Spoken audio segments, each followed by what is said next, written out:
이 사람들은 다 믿음을 따라 죽었으며 약속을 받지 못하였으되 그것들을 멀리서 보고 환영하며 또 땅에서는 외국인과 나그네임을 증언하였으니 그들이 이같이 말하는 것은 자기들이 본향 찾는 자임을 나타냄이라.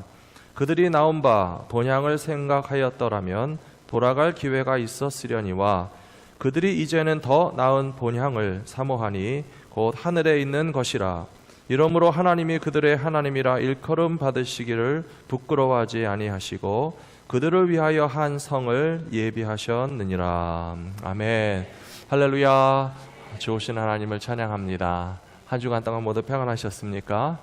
7, 8월 한참 더운 날씨이지만 하나님께서 우리의 몸과 마음을 지켜주심을 바라보고 의지하시는 복된 시간들이 다 되시기를 축원합니다. 어제 미국 땅에서는 좀 불행한 사건이 두 가지가 있었습니다. 총격 사건이 두 곳에서 있었고 한 곳에서는 20명이 사망하고 한 곳에서는 9명이 사망했습니다.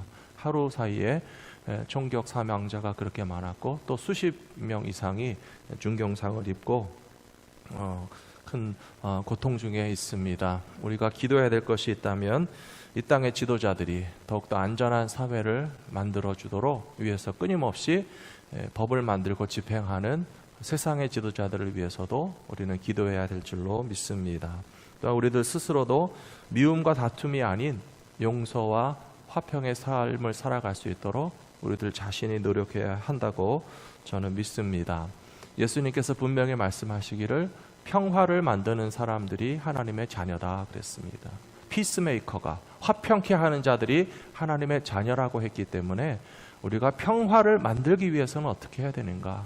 어떻게 우리는 용서하고 어떻게 우리 마음 가운데 미움을 내려놓고 우리 마음 가운데 원한의 씨앗이 자라나지 않고 그리스도의 보혈로 녹아질 수 있도록 화평케 하는 자의 사명을 더욱더 힘있게 감당하시는 저와 여러분들이 되시기를 부탁합니다. 신앙생활을 하는 청년들에게 7, 8월 여름방학 동안은 수련의 계절입니다. 중고등부 시절이나 대학 청년 때 수련회를 가보신 분들도 많이 계실 것입니다. 또 자녀들이 수련회 가는 모습을 지켜보신 분들도 계실 것입니다. 아마 부모님의 입장에서는 방학만 되면 자꾸 짐 싸들고 나가는 자녀들이 좀 걱정되기도 하고 공부나 더 하지 뭐하러 수련회를 가나 하는 생각도 해보신 적이 있겠지만 또 수련회 가보시면 얼마나 하나님의 은혜를 더 깊이 맛볼 수 있는지 수련회를 통해서 우리에게 허락해 주시는 주님의 사랑은 더 특별하다는 것을 경험하시게 될 것입니다. 저희 교회에서도 8월 말에 전교인 수련회를 준비하고 있습니다. 그 수련회를 바라보면서 우리가 하나님을 더 깊이 이해하고 믿음 성장하기 원한다면 청년 학생들만 수련회 갈 것이 아니고 어른들도 일상의 자리를 잠시 떠나서 주님만 오롯이 바라볼 수 있는 수련회의 현장에 참여하는 것이 참 좋겠다라고 하는 생각을 하게 되었습니다. 성경에 보시면 예수님은 바쁘신 사역하는 가운데도 일상을 잠시 떠나서 하나님을 만나는 시간이 있었습니다. 일의 현장과 쉼의 현장이 필요하고요. 일의 현장과 기도의 장소가 따로 있어야 된다는 것입니다. 그래서 예수님께서는 새벽 미명에 한적한 곳에 가서 기도하셨다라고 되어 있습니다. 또한 제자들을 이끌고 산 위에 올라가서 기도하는 일들이 자주 있으셨다라고 성경에 기록되어 있습니다. 그러므로 예수님과 예수님의 제자들도 얼마나 영적 훈련을 위해서 바쁜 일정 가운데서도 시간과 장소를 구별해서 함께 하나님을 만나는 그런 시간들을 가지셨던 것처럼 우리는 영적 탐험을 위한 여행길을 떠나는 것이 꼭 필요하다라고 하는 사실을 예수님께서도 보여주시고 있다고 저는 믿습니다. 창세기에 기록된 믿음의 조상들의 이야기를 보셔도 과연 아브라함이 길 떠나지 않았으면 하나님을 만날 수 있었을까 생각합니다. 야곱이 집을 떠나서 여행길을 출발했기 때문에 하나님을 더 가까이 만날 수 있게 된 것이 아닌가. 단적으로 보시면요, 이민교회에 계시는 많은 성도님들은요, 한국에서 본토와 친척과 아비 집에 계속 계셨으면 예수 안 믿었을 가능성도 많은 분들이 계세요. 그런데 미국에 오고 보니 여행을 떠나고 보니, 낯선 곳에 와서 보니 이렇게 새로운 곳에 와서 적응하고 삶에 많은 도전과 시련과 풍파가 있는 것을 경험하면서 우리에게는 하나님이 필요하다라고 먼저 생각하신 분들도 있겠고요. 어쩌면 하나님은 더 먼저 우리가 하나님을 찾기 전에 여행길에 떠난 인생들 가운데 찾아오셔서 우리의 하나님이 되어 주신다는 사실을 분명히 믿으시기 바랍니다. 오늘 영적 탐험이라고 하는 제목 가운데 첫 번째 말씀은 길을 떠나면 하나님을 만납니다 라고 하는 것입니다. 같이 한번 해보실까요? 길을 떠나면 하나님을 만납니다. 그러신 것 같죠? 길을 떠나면 하나님을 만날 수 있습니다. 창세기 28장 15절에 보시면 야곱이 부모님의 품을 떠나서 도망가는 길이었습니다. 그런데 하나님께서 야곱에게 찾아오셔서 해주신 말씀이 무엇인가 하면요, 내가 너와 함께 있어 내가 어디로 가든지 너를 지키며 너를 이끌어 이 땅으로 돌아오게 할지라 내가 내게 허락한 것을 다 이루기 전까지 너를 떠나지 아니하리라 하신지라. 얼마나 고마운 말씀입니까? 창세기 28장 15절 보시면 하나님께서 길 떠난 야곱에게 찾아오신 것입니다. 내가 너와 함께 있겠고 너의 가는 길을 안전하게 할 뿐만 아니라 너의 마지막 최종 목적지까지 너를 떠나지 않고 같이 있어 주시겠다라고 하나님께서 야곱에게 먼저 말씀해 주시는 것이 얼마나 고마운 일이겠습니까? 여행을 해보신 분들은 다 아시겠지만 여행은요, 과정도 중요하고 마무리도 중요합니다. 등산을 해보신 분들도요, 산 꼭대기에 올라가는 것도 중요하지만 정상 정복이 산행의 끝입니까? 절반의 성공입니다. 산 꼭대기까지 올라가는 것도 중요하지만 무사히 안전하게 내려와야지 그 여행은 마무리된 것처럼 하나님은 무작정 길 떠나서 도망가는 야곱의 인생 가운데 찾아오셔서 과정을 지켜주시겠다고 했고 너의 고향 땅 아비 집으로 돌아올 그 최종 목적지까지도 너를 떠나지 않고 보호해 주시겠다고 약속하신 하나님께서 우리의 인생 여정을 인도해 주시는 아버지가 되시는 것을 확실히 믿으시기 바랍니다. 우리가 부모님 품 안에만 머물러 있는다면 하나님의 이런 음성을 듣기가 쉽지 않을 것입니다. 그런데 부모님의 도움을 벗어나거나 끊어지게 되면 그 막막한 심정 가운데서 누가 날 도와줄까 하실 것입니다. 험한 세상 두렵다고 해서 그 세상에 한 걸음 나가기를 주저하시면 안 됩니다. 저도 학교 다닐 때 어른들이 그런 말씀 하시더라고요. 공부할 때가 좋으니라. 그 말씀이 뭔 말씀인지 몰랐습니다. 공부를 마치고 세상에 나가보면 학교하고 전혀 다릅니다. 자기가 헤쳐나가야 할 험한 풍파가 있는 곳에 나가봐야 세상이 얼마나 힘들고 어렵고 아무도 도와줄 사람이 없고 제 스스로 풍파를 헤쳐나가야 하는 것을 깨닫게 되는 것처럼 울타리 안에 있어서는, 온실 속에 있어서는, 껍질 속에 있어서는 도저히 이해할 수 없는 것들이 울타리를 벗어나고 온실을 벗어나고 껍질을 깨고 나가면 진짜 세상이 무엇인지를 알게 되고 하나님의 보호하심과 인도하심이 얼마나 고마운가라고 하는 것을 깨닫게 되는 것처럼 영적 탐험의 길을 담대하게 한 발짝 한 발짝 내딛고 전진하시는 우리 성도님들이 되시기를 부탁합니다. 오늘 읽으신 히브리서 11장에도 보시면요, 13절 말씀에 이런 말씀 나와 있습니다. 같이 한번 읽어보실까요? 이 사람들은 다 믿음을 따라 죽었으며 약속을 받지 못하였으되 그것들을 멀리서 보고 환영하며 또 땅에서는 외국인과 나그네임을 증언하였으니, 이 사람들이 다 누군가 하면요, 아브라함, 이삭, 야곱과 같은 믿음의 조상들을 말하는 것입니다. 믿음의 조상들은 믿음을 가지고 살다가 믿음을 따라서 죽었고 약속을 받지 못하였다. 여기까지만 딱 읽으시면요, 그들의 인생은 과연 성공이라고 해야 되나 실패라고 해야 되나 좀 헷갈리실 거예요. 아브라함, 이삭, 야곱, 우리는 그 믿음의 조상들의 인생이 결코 실패하지 않았고 성공이었다는 사실을 알고 있지만, 그러나 그 실제 내용을 조금 현실적으로 분석해 보시면요, 좀 애매하게 느껴지실 수 있어요. 아브라함에게 땅을 주신다고 그랬는데 무슨 땅을 가졌습니까?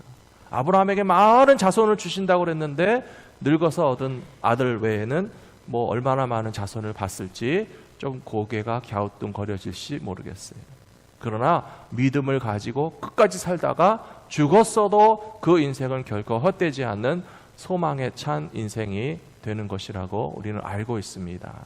현실적으로는 약속을 다 내 손에 만져볼 수 있도록 얻은 것은 아니었지만, 그러나 믿음의 사람들은 멀리서 바라보고 기뻐하고 환영하면서 비록 나의 육신의 인생은 외국인이었고 나그네였던 삶을 살았을지라도 하나님께서 우리에게 끝까지 인도자가 되시는 것을 그 여정 가운데서 확인했다는 것도 얼마나 중요한지 모릅니다. 사랑하는 성도 여러분, 살아가시는 하루하루가 주님과의 만남과 동행의 인생이 되기를 축원합니다. 우리의 살아있는 동안에는 하나님께서 우리에게 약속하신 모든 것을 다 누리지 못할 가능성이 훨씬 많이 있습니다. 그런데요, 이 땅 위에서 우리가 육신을 가지고 사는 동안에 누리고 소유하고 향유하는 모든 것들은요, 얼마나 많이 누리든지 적게 누리든지 만족함이 없다고 지난주일에 말씀드렸잖아요.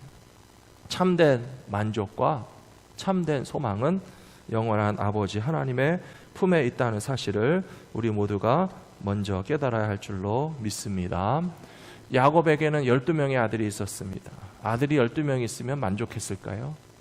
혹은 야곱은 삼촌 라반의 집에서 큰 성공을 거두었지만 부인이 4명이고 아들은 12명이고 소와 양이 때를 이루었어도 야곱은 삼촌 라반의 집에서 만족할 수 없었고 안주할 수 없었기 때문에 그 가족과 살림살이를 다 정리해서 위험한 길을 또 가야만 했습니다. 참 놀라운 것은 위험한 길을 갈 때 하나님을 더 만날 가능성이 많다는 것이 성경의 역설입니다. 사망의 음침한 골짜기를 들어가 보셔야 주의 지팡이와 막대기가 나를 안위하신다는 사실을 깨닫게 되고요, 우리가 살림살이를 다 거두어서 애굽으로도 피난 가는데, 그러나 애굽에 갔을 때 야곱이 만족했습니까? 총리 대신에 아버지의 집안이 이민 왔다고 그래서 얼마나 대접을 받았는지 몰라요. 보통 사람 같으면 평생에 얼굴 한번 보기도 힘든 바로 왕궁에 초청받아서 식사도 하고 땅도 주고 집도 줄 테니 마음 놓고 사시오라고 야곱의 집안을 바로 왕이 축복했다고 해서 여기가 좋사오니 애굽 땅에서 영원히 살자라고 하지 않았습니다. 야곱은요, 아버지의 집도 삼촌 라반의 집도 애굽 땅도 자기가 영원히 거주해야 할 참된 본향이 아니라고 하는 사실을 끝까지 깨닫고, 나는 나그네입니다. 내가 죽으면 애굽 땅이 암만 좋아도 조상들이 묻힌 그 막벨라 동굴에다가 나를 묻어주시오라고 부탁했을 뿐만 아니라 가나안 땅이 본향이라고 하는 것이 아니고 믿음의 조상들에게 돌아가는 것, 믿음의 원줄기에 그 뿌리를 찾아서 믿음의 길을 벗어나지 않는 것만이 우리 인생이 걸어가야 할 여정의 방향성이다 라고 하는 것을 분명히 얘기했던 것처럼, 우리는 하나님 주시는 약속을 끝까지 바라보면서 끊임없는 여행길을 성공적으로 걸어가셔야 할 것이라고 저는 믿습니다. 히브리서 11장 13절 말씀 분명히 나와 있습니다. 이 땅에서는 외국인과 나그네임을 증언하였어도 하나님의 약속을 멀리서 보고 환영하는 믿음의 길을 함께 걸어가시는 모든 성도님들 되시기를 부탁합니다. 두 번째로 영적인 탐험이 필요한 것은 하나님을 더 가까이 알기 위해서 영적인 탐험의 과정을 걸어가셔야 된다는 것입니다. 신명기 29장 5절 6절 보시면, 주께서 40년 동안 너희를 광야에서 인도하게 하셨거니와 너희 몸에 옷이 낡아지지 아니하였고 너희 발에 신이 헤어지지 아니하였으며 너희에게 떡도 먹지 못하고 포도주나 독주를 마시지 못하게 하셨음은 주는 너희의 하나님 여호와이신 줄을 알게 하려 하심이니라. 40년 광야 길에 참된 목적은요, 6절 끝에 나와 있습니다. 하나님이 하나님이신 것을 알게 하시려고 광야를 헤매고 돌아다니게 하셨다는 것이에요. 광야를 헤매고 돌아다녀 보니까 정말 중요한 것은 먹는 것과 입는 것에 있는 것이 아니고 우리의 존재 자체를 지탱하시고 붙잡아 주시고 인도해 주시는 분은 누구시냐? 바로 하나님이신 것을 아는 과정이 40년의 돌고 돌아서 멀리 헤매는 것 같아 보였지만 그 과정이 하나님을 만날 수 있는 기회가 되었기 때문에 참으로 복된 시간이었다. 저와 여러분의 인생도 그렇게 회고하실 수 있게 되기를 부탁합니다. 신명기는요, 성경을 공부하신 분들은 아시겠지만 40년 광야 세월 가운데 끝에 가서 한 설교입니다. 출애굽기와 레위기는 40년 초입에 애굽 땅에서 막 나온 1세대들에게 주신 말씀이고요.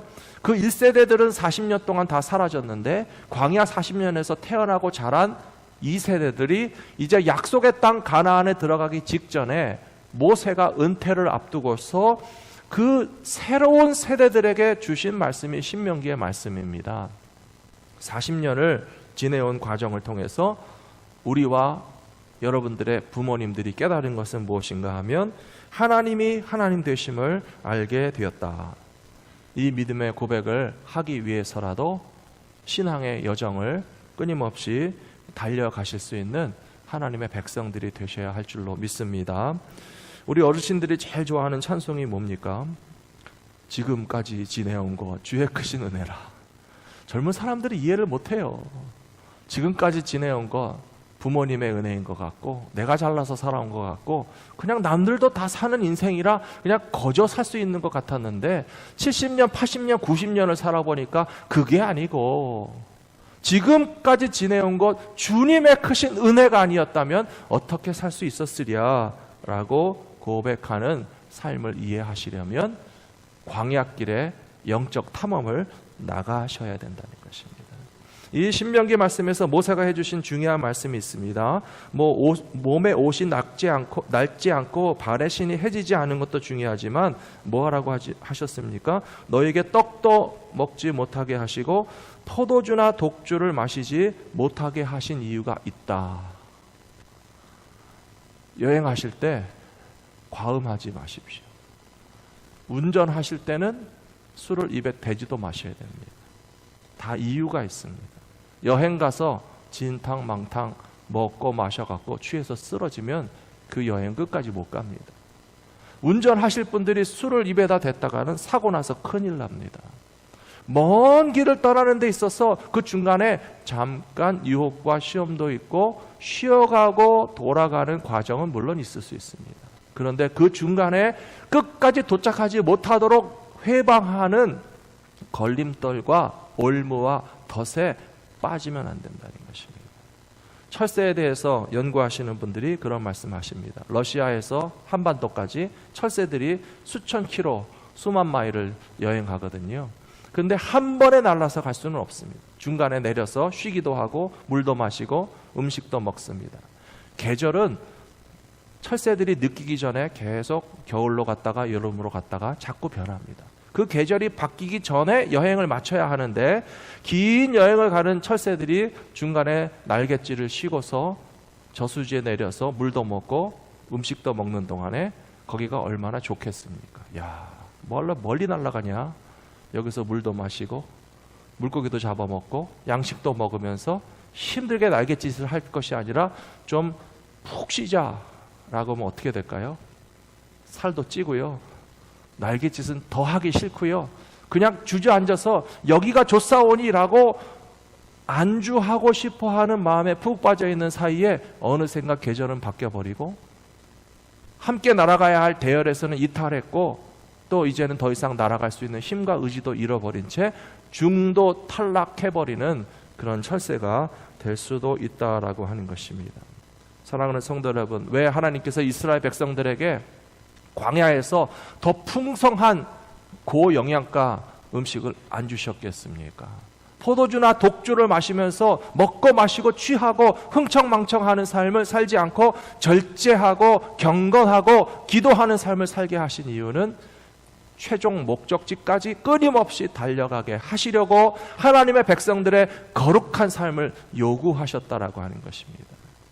여행을 끝까지 성공적으로 마치시기를 원하신다면 중간에 멈추지 마시고 깨어서 경건한 삶을 살면서 함께 공동체를 통하여 목적지를 향해 달려가셔야 할 줄로 믿습니다. 빌립보서 3장 13절에서 사도 바울이 이렇게 얘기했습니다. 형제들아, 같이 읽겠습니다. 형제들아, 나는 아직 내가 잡은 줄로 여기지 아니하고 오직 한 일, 즉 뒤에 있는 것은 잊어버리고 앞에 있는 것을 잡으려고 표대를 향하여 그리스도 예수 안에서 하나님이 위에서 부르신 부름의 상을 위하여 달려가노라. 아멘. 믿음의 삶은요, 달려가는 삶입니다. 주저앉는 삶이 아니고요, 전진해야 됩니다. 나는 내가 아직 잡은 줄로 여기지 아니하고 라고 얘기했습니다. 사도 바울이 얼마나 일을 많이 했는데요. 많은 도시들을 여행하고 많은 곳에서 교회를 세우고 많은 성도들을 위해서 말씀을 가르치고 했지만, 그러나 나의 인생의 목적이 아직 달성되지 않았다라고 보았습니다. 사랑하는 성도 여러분, 우리 인생이요, 미완성인 게 오히려 참 다행입니다. 아직도 기회가 남아있다는 뜻이에요. 더 하실 일이 있다는 것이에요. 앞으로도 믿음이 더 잘할 수 있고 사명도 더 감당할 수 있고 주님께서 우리에게 주시는 부르심의 상을 받기 위해서 달려가야 할 그런 과정이 남아있다는 것이 오히려 고맙게 생각되면서 사도 바울과 같이 끊임없이 전진하기를 힘쓰시는 믿음의 백성들이 되셔야 할 줄로 믿습니다. 신앙생활을 오래 하신 분들이요, 도전을 받으셨으면 좋겠어요. 내 믿음이 이만하면 됐다라고 생각하시지 말라는 거예요. 더 올라가야 돼요. 더 성장해야 돼요. 찬송가 302장에 보시면 내 주 하나님 넓고 큰 은혜는 저 바다보다 깊다라고 되어 있어요. 하나님의 은혜의 바다를 얼마나 맛을 보셨습니까? 5대양 6대주 다 가보셨습니까? 바다 한 복판에 가보셨습니까? 큰 파도와 물결을 넘어서 넓고 넓은 하나님의 은혜의 바다에 들어가기 위해서는 찰싹거리는 작은 파도를 보고 마음 약하여 떠나지 못하는 그런 바닷가에 파도 치는 데만 머물러 있는 정도의 신앙이 아니고, 내 주 하나님 넓고 큰 은혜를 맛보기 위해서 언덕을 떠나서 창파에 배 띄워 내 주 예수 은혜의 바다로 마음껏 저어가는 믿음의 삶을 전진하셔야 될 것이라고 믿습니다. 그런 의미에서 이번 전교인 수련회는 다 같이 가셨으면 좋겠습니다. 우리 갈보리 믿음교회 성도들의 영적 탑업의 한 연습장이 되기를 저는 기도하고 있습니다. 근데 어떤 분들은요, 참 의외로 작은 것 때문에 두려워하시더라고요. 저는 집을 떠나면 잠을 못 자요, 그러시는 분들도 계시고, 저는 슬리핑 백도 없는데 어떻게 가지요? 라고 하는 분도 있으시고, 저는 낯선 사람들과 함께 둘러싸여 있으면 좀 마음이 불편해요.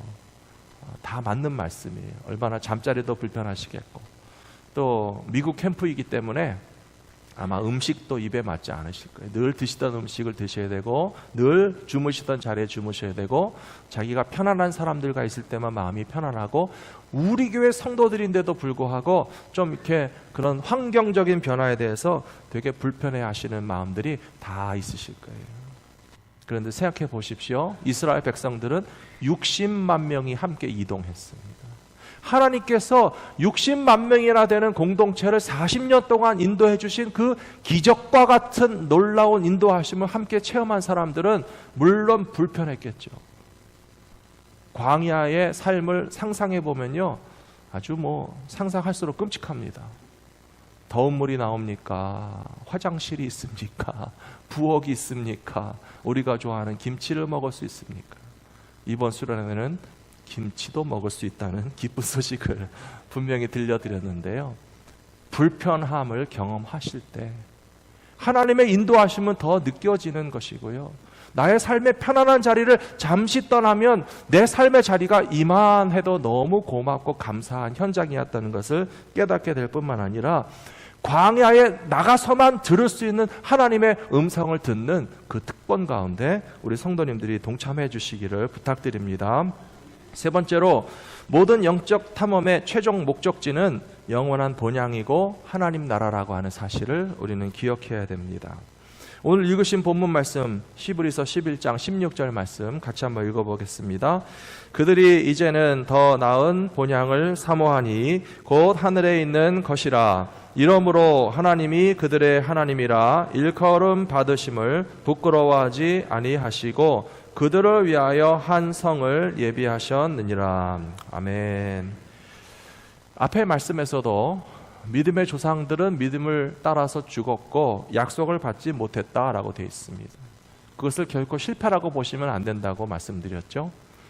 아브라함은 어디 가 있습니까? 하나님 품에 가 있잖아요. 이삭은 어디에서 살고 있습니까? 영원한 하나님 나라에서 살고 있습니다. 야곱도 이리로 저리로 헤매고 다녔지만 야곱이 생각한 영원한 본향은 하나님 아버지의 품이었던 것처럼 우리들이 인생의 많은 여행 과정을 거치면서 결국 깨닫게 될 것은 우리가 다 하나님 아버지의 품을 향해서 가고 있다는 사실을 기억하면 하나님께서 우리의 아버지가 되셔서 16절 말씀, 우리를 위하여 영원한 새 예루살렘, 새 하늘과 새 땅에서 우리의 거할 곳을 영원토록 허락해 주실 것이라고 저는 확실히 믿습니다.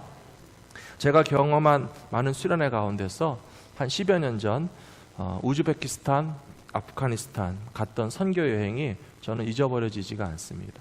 제일 멀리 갔었고요, 제일 힘들게 갔었고요, 고생도 많이 했습니다. 한 10여일밖에 안 되는 기간이었지만 날씨가 너무 더웠어요. 중앙아시아는 이 태양열에 뜨거워져 가지고 거의 낮에는 40도 정도 되는 그런 기온이 올라갔고 10여일밖에 안 되지만 그동안 단 한 번도 얼음물을 마신 적이 없어요. 그냥 미지근한 물 마시고 아니면 오히려 뜨끈한 차를 마셔야 된다고 그래가지고 날씨는 더운데 뜨거운 차를 마시기도 하고 잠자리도 너무 불편했습니다. 근데 그 타슈켄트 근처에 고려인들 마을에 가서 사역을 할 때에 고려인 할머니 집에서 우리 청년들과 함께 며칠을 지냈어요. 그 할머니는 한국말을 아직도 하시기 때문에 저에게 자꾸 말을 걸어오세요. 한국이 좀 어떻게 잘 사느냐. 그 말뜻에서는 한국에 가고 싶으시다라고 하는 고향에 대한 그리움이 잔뜩 묻어 있었어요. 서울은 좀 어떠냐. 한국에 가서 보고 온 고려인들이 말하기를 참 대한민국이 잘 산다더라. 계속 그런 말씀하시면서 어떤 방법만 있으면 고향에 돌아가고 싶다라고 하는 그 마음속 깊은 소원을 저에게 자꾸 호소하시는 게 느껴졌어요. 고려인들은 여러분들도 아시지만 다 한국 사람입니다. 그런데 일제시대에 그 일제의 탄압을 피해서 만주 땅을 지나서 러시아의 연해주까지 가서 살다가 스탈린 시대에 연해주에서 잘 살고 있는 우리 민족을 다 중앙아시아까지 몇천 킬로 기차에 싣고 끌어다가 한밤중에 거기다가 다 던져놨어요. 그래서 강제 이주를 7, 80년 전에 당해서 그렇게 고려인이라고 까레이스키라고 살고 있는 분들이거든요. 그분들은 경상도도 있고 고향이 전라도도 있고 함경도도 있고 평안도도 있고 한반도 곳곳에서 살다가 연해주까지 갔다가 스탈린에 의해서 끌려가신 분들이거든요. 그래서 너무너무 한국에 다시 돌아가고 싶은 마음의 소원은 있지만 제가 현실적으로 대화해 뵀을 때 그분들이 살아생전에 고향에 돌아갈 수 있는 가능성은 별로 없어 보였어요. 제 마음이 참 안타깝고 애처로웠습니다. 제 방에 돌아와서 잠을 자려고 침대에 누웠어요. 시차가 바뀌어가지고 잠이 안 오는 거예요. LA하고 우즈베키스탄은 딱 12시간 반대입니다. 낮 시간이 밤이고 밤 시간이 낮이에요. 암만 자려고 누워도 잠은 오지 않는데 가만히 생각해 보니까 제 신세도 별로 다를 바가 없어요. 나의 고향은 서울인지 나의 살 곳은 LA인지 이 땅에서 사는 동안 나그네로 살면서 고향 아닌 곳을 고향인 줄로 착각하고 사는 인생에 불과하지만 결국은 고려인 할머니가 고향 땅에 육신에 있는 동안에는 결코 돌아가지 못하는 것처럼 우리의 인생은 이 땅 그 어디에도 고향이 없고 우리는 다 하나님 아버지의 품을 향해서 가는 것밖에 없구나라고 하는 것을 깨달을 수 있는 기도의 시간이 되었습니다. 그것을 깨닫게 되자 저의 무겁던 마음이 가벼워졌어요. 그 다음 날에는 그 고려인 할머니를 만나서 제가 복음을 전했습니다. 할머니, 한국 땅에 못 가시고 그랬더니 미국은 좀 갈 수 없냐고 그러시더라고요. 미국 땅에 가는 것도 제가 잘 모르겠고 제가 들려드릴 수 있는 말은 우리는 다 하나님 아버지의 품을 향해서 가고 있잖아요. 여기서는 잠깐 나그네일 뿐인데 지금 주어진 삶 가운데서 가족도 있고 교회도 가실 수 있고 우리의 삶을 하나님께서 축복하시니까 지금 현재 우리에게 주어진 삶을 감사하고 주변에 있는 사람들을 사랑하면서 우리가 다 영원한 천국을 바라보게 되면 최종 목적지 진짜 고향은 천국입니다. 하나님 아버지의 품입니다 라고 대화를 나눌 수가 있었습니다. 사랑하는 성도 여러분, 여행을 떠나보시면 빨리 집에 가고 싶으시죠? 집 떠나면 고생이다 라고 하면서 영어에도 집보다 더 좋은 곳은 없다, 그런 표현이 있잖아요.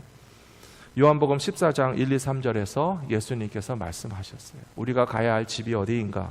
너희는 마음에 근심하지 말라. 하나님을 믿으니 또 나를 믿으라. 내 아버지 집에 거할 곳이 많도다. 그렇지 않으면 너희에게 일렀으리라. 내가 너희를 위하여 거처를 예비하러 가노니 가서 너희를 위하여 거처를 예비하면 내가 다시 와서 너희를 내게로 영접하여 나 있는 곳에 너희도 있게 하리라. 아멘. 예수님께서 우리를 최종 목적지까지 반드시 인도해 주실 것입니다. 찬송가 가사에 보시면 나는 부족하여도 영접하실 터이니 하늘나라 계신 임금 우리 구주 예수라.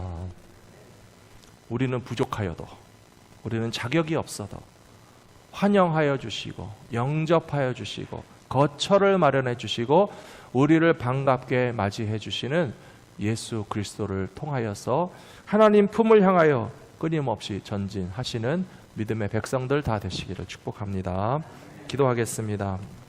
고마우신 아버지 하나님, 나그네와 같은 인생길 가운데 길 떠나서 어디로 가야 할지 모르는 야곱과 같은 인생에게 찾아오셔서 내가 너와 함께 있겠고 너의 가는 과정에 지켜주겠으며 최종 목적지까지 너를 떠나지 아니하고 반드시 함께 하여 주시겠다고 저희들에게도 약속하여 주시니 감사합니다. 아버지 하나님, 우리가 인생을 살아보니 이 땅 위에는 고향이 어디에도 없습니다. 가나안도 고향이 아니고 삼촌 라반의 집도 고향이 아니며 아무리 잘 살고 화려한 애굽 땅이라도 그것을 본향 삼아 살 수 없는 육신에 속한 영원한 나그네가 우리의 인생길인데 하나님 아버지의 집으로 들어갈 수 있도록 우리에게 참 소망을 주시니 감사합니다. 예수 그리스도께서 우리를 위하여 영원히 거할 것을 예비하여 주심을 믿음의 눈으로 바라볼 수 있도록 우리의 인생길은 여행길이고 나그네길이고 거친 광야를 지나가고 있는 과정에 있다는 사실을 분명히 깨닫게 하여 주시옵소서. 영적인 탐험, 거친 바다를 향하여 힘차게 전진하게 하여 주셔서 현재 있는 우리의 신앙의 모습에 자족하지 않게 하여 주시옵시고 교만하지도 않게 하여 주시옵시고 더 깊고 넓은 하나님의 사랑과 은혜를 맛볼 수 있는 여행길에 과감히 나서게 하여 주셔서 아무리 험한 길을 지나갈지라도 사망의 음침한 골짜기를 지나갈지라도 주의 지팡이와 막대기가 나를 안위하여 주심을 깨달을 때마다 하나님을 더욱더 하나님으로 인정할 수 있는 믿음의 진일보가 일어날 수 있도록 저희들을 인도하여 주시옵소서. 우리 주 예수 그리스도의 이름으로 간절히 기도 올려옵나이다. 아멘.